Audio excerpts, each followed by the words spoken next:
Hi, welcome to the channel. Today I want to talk about the 2022 film Cobalt Blue, directed by Sachin Kundalkar. It is based on his own Marathi language novel of the same name, published in 2006 and translated into English by Jerry Pinto in 2013.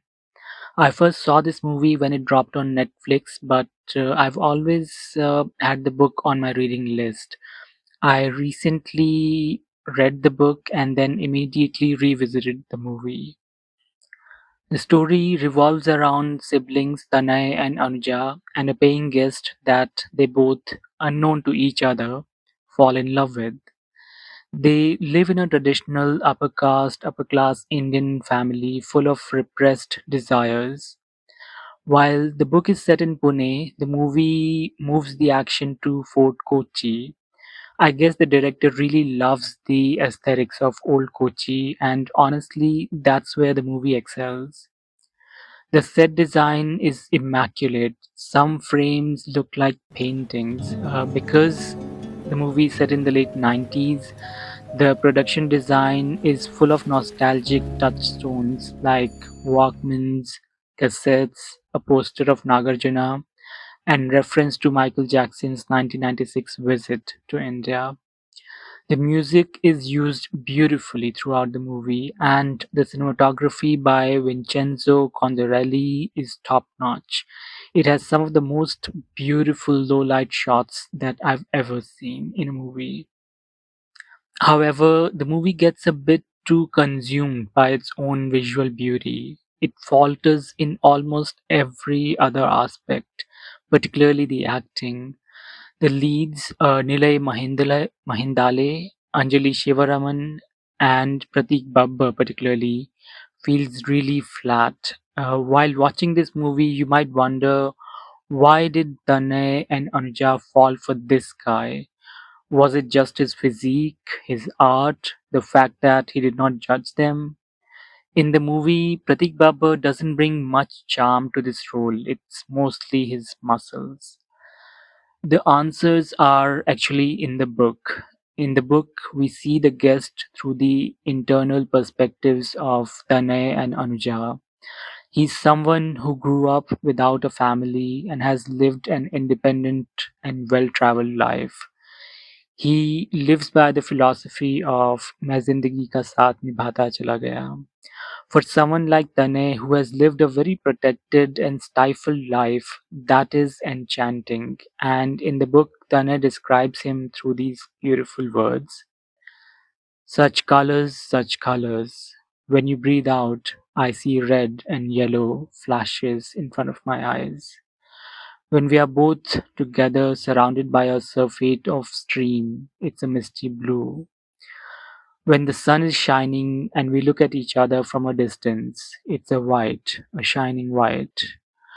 If I am talking to someone and mention you, my face changes. It's a dark blue.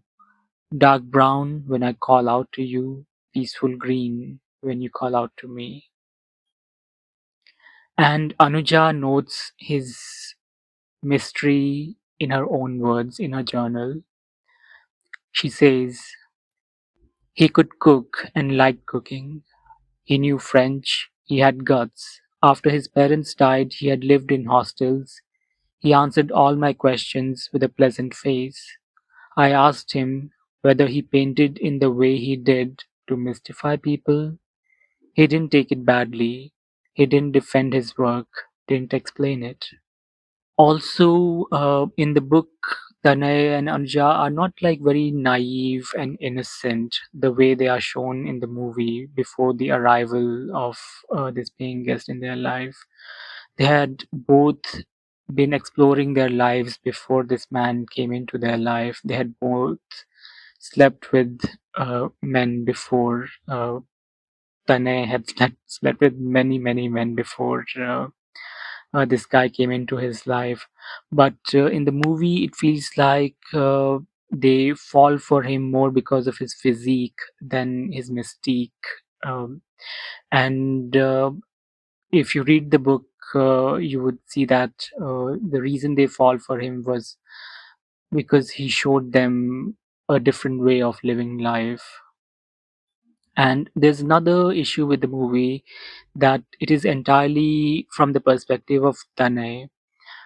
I think it would have helped to see more from Anuja, because in the book it is divided exactly into two halves, Tanay and Anuja. So in the first half, we get to know about their family, their life, and this man from Tanay's perspective. And in the second part, we get to know Anuja's perspective of this family, her life, this man, and what impact he had on her life, and what impact it had on her when he finally left. And the director in this movie has chosen a linear approach, but in doing so, he left out the character details that made them so well rounded.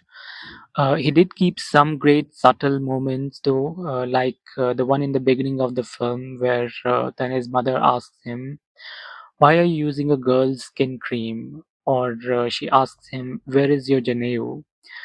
This alludes to the casual homophobia and Brahminical patriarchy that stifles this family. It reminded me of the research paper Brahmin Men Who Love to Eat Ass by Akhil Kang.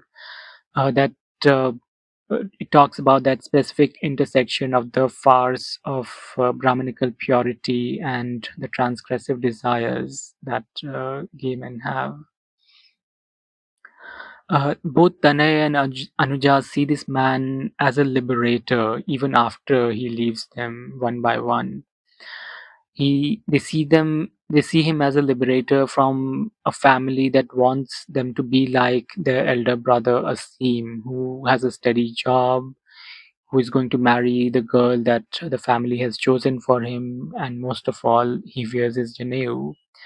When this man eventually runs away with Anuja and then leaves her just as abruptly as he left Tanay, Tanay and Anuja handle it differently. Tanay is left with questions like, did he love me?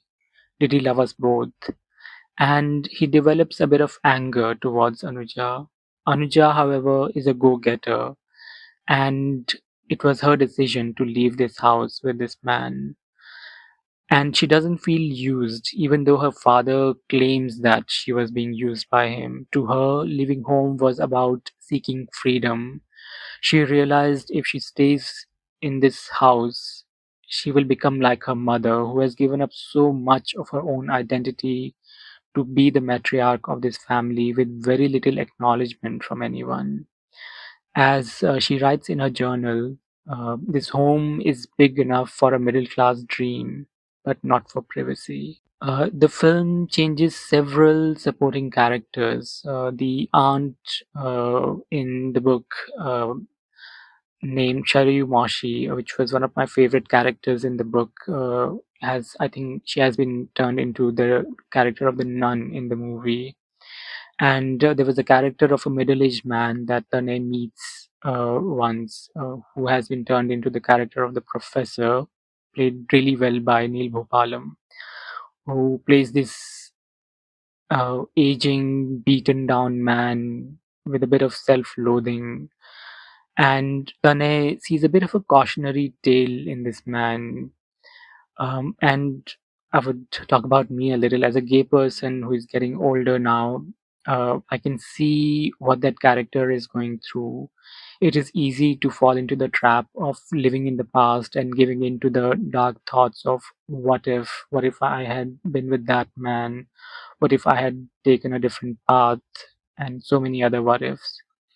And I really wanted the movie to show Tanay and Anuja actually talking to each other about the man that they both loved.